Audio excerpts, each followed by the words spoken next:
Chapter 3. Napabuntong hininga si Brandon.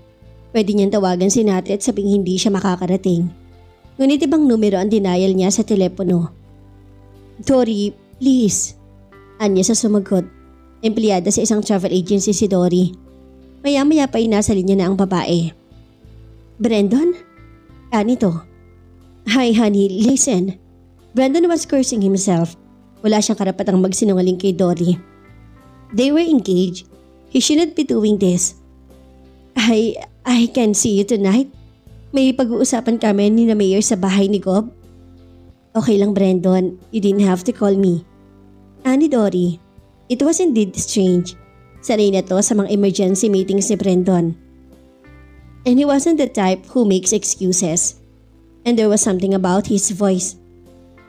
Sa bahay ni Gob. Nang marinig iyon ni Dory, kakaibang kaba ang naramdaman nito. I'll see you tomorrow.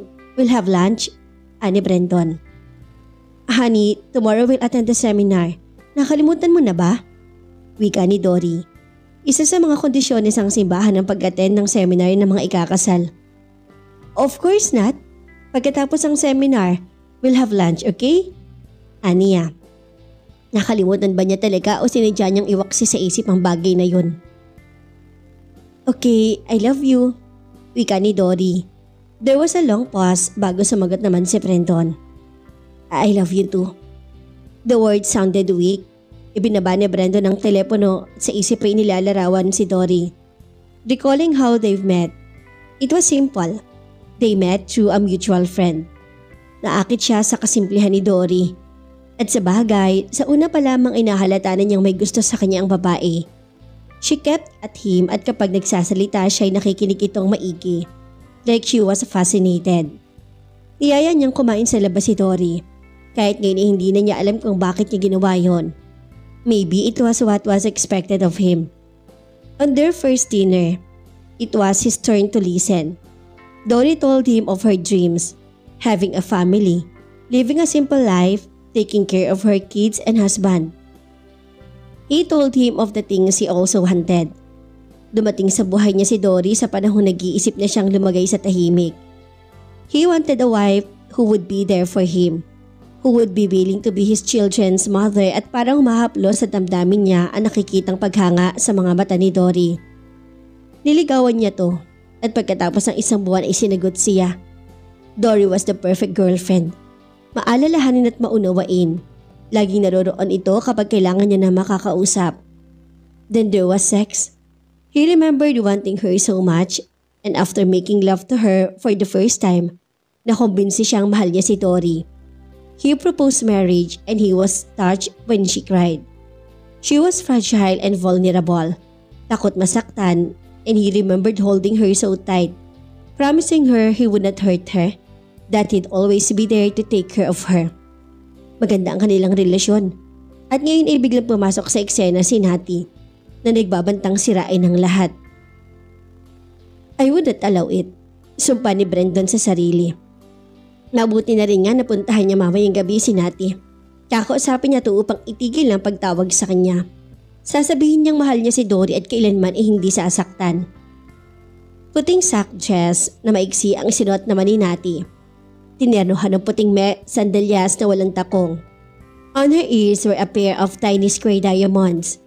Her hair was tied in a loose ponytail. She stared at herself at the mirror. Kinabahan siya, which is unusual. It's just an ordinary date with an ordinary guy. Anya sa sarili. For all she knew, bago matapos ang gabi ay nawala na ang interes niya kay Brandon, kagaya ng madalas mangyari. Ngunit nangangamba siya na baka hindi sumupot si Brandon. Nang ibaba niya ang telepono kanina ay sigurado siya na hindi mabibigo. Ngunit nang dumating ang hapon, napuno na siya ng uncertainty. And she was almost reluctant to dress up. Paano kung hindi dumating si Brandon? Hindi naman niya maintindihan kung bakit parang napakahalaga sa kanya na makita si Brandon ngayong gabi. It's no big deal, bulong niya. Dumating man to o hindi, walang kaso sa kanya. He's just a game. She tried to relax ngunit nasumpungan na lamang ang sarili na nakasilip sa bintana. Nag-aabang, naghihintay. Then there were headlights at sigurado siyang si Brandon yon. Kakaiba ang bilis ng pintig ng kanyang puso. Her palms were suddenly sweaty. Kakaiba rin na pakiramdam ng kanyang sikmura. But despite everything, she was glad. Normally paghihintayin pa niya ng mga kalahating oras sa mga lalaking sumusundo sa kanya. Ngunit sa pagkakataong iyon, ay mabilis siyang lumabas ng silid at parang itinudla sa front door. She opened the door to him. Brandon was stunned for a moment nang makita siya. She was more beautiful than ever. I'm alone here kaya hindi na kita papatuloyin. We better get going. Aniya. Nervous as a schoolgirl, which was funny for she wasn't nervous when she was a schoolgirl. Simulat sa pool ay may tiwala siya sa sarili. Brandon was wearing a dark blue Dockers and a beige sports shirt. His presence seemed to overwhelm her. His broad chest seemed to be inviting her to bury her face there. Let's go? Mas nauna pa itong maglakad sa kanya na para bang umiiwas na magkadikit sila. At least hindi lamang siya tense, naisip ni Natty. Merong tensyon ang bawat hakbang ni Brandon. Where? Tanong nito na makasakay sila sa kotse. Sinabi niya ang direksyon pagkatapos ay kapwa na sila na nahimik. The tension between them was almost unbearable. Malikot na sa upuan si Natty at hindi mapakali. Brandon? Aniya. Why? Anito na hindi man lang tumingin sa kanya. I hate this. I'm talkative but I don't know what to say to you. I mean, you're just a guy. I should not be uncomfortable. Hindi niya malaman kung paano mag-uumpisa.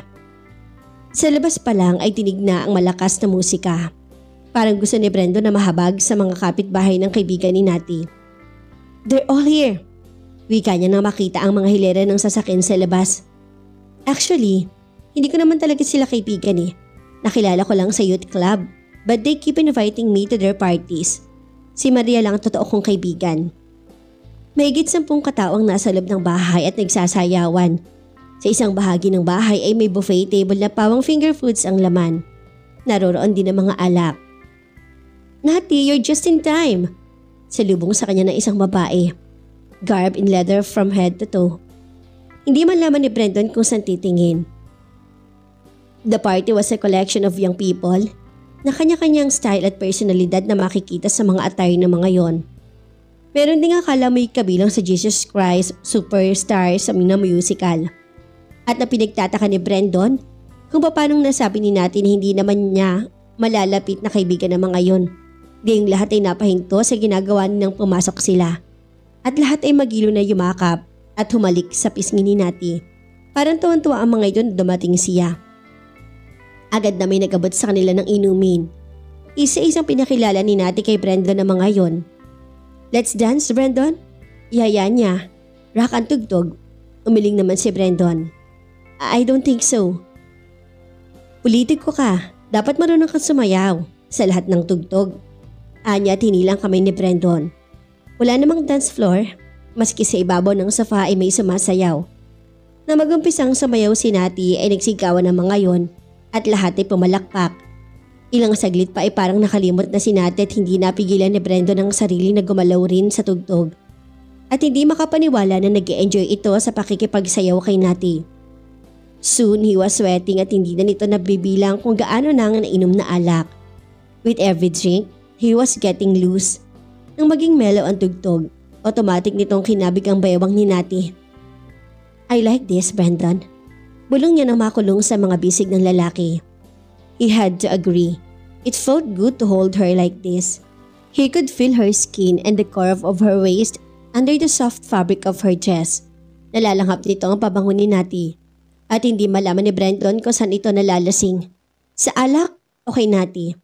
At bago pa manalaman ng lalaking ginagawa ay hinahag ka na nito ang dalaga. Her lips were soft and sweet, nothing like anything he'd tasted.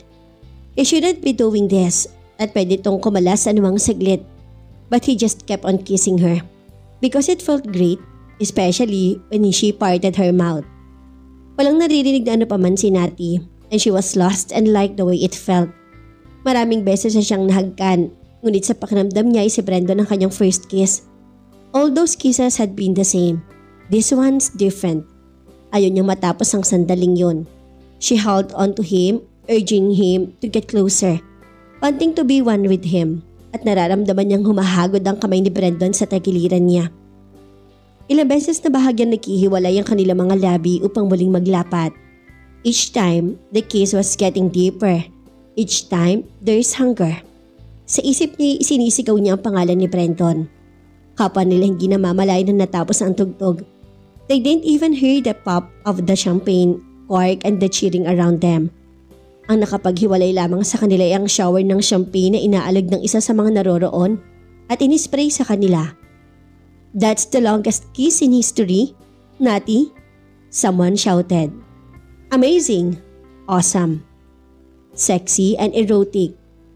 Natty was dizzy at hindi niya maipokus sa mga mata sa mga naroroon. She could barely hear the shouting and the cheering. She was stunned at hindi dahil sa mga sigawan kung hindi sa nararamdaman. It was new to her, para siyang wala sa sariling lumabas. Oh my God! Oh no! Kagat-kagat niya ang isang kamay na hindi malaman kung saan susuling nang nasa labas na. Pabalik-balik siya naglakad at panakana kay natutupang noo. Nati! Wika ni Brandon at para din tong hilong talilong. Brandon, usal niya at sumunod sa lalaki nung sumakay ito sa kotse. Take me home. Hanggang makauwi ay wala silang imikan.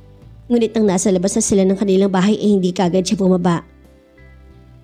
You have to come with me upstairs, Brandon. Aniya. No, I don't think that's a good idea. Ani ito. Umiling naman si Natty. Don't be silly. We want it. Come with me upstairs or I'll have to straddle you here. She was feverish and her heart racing.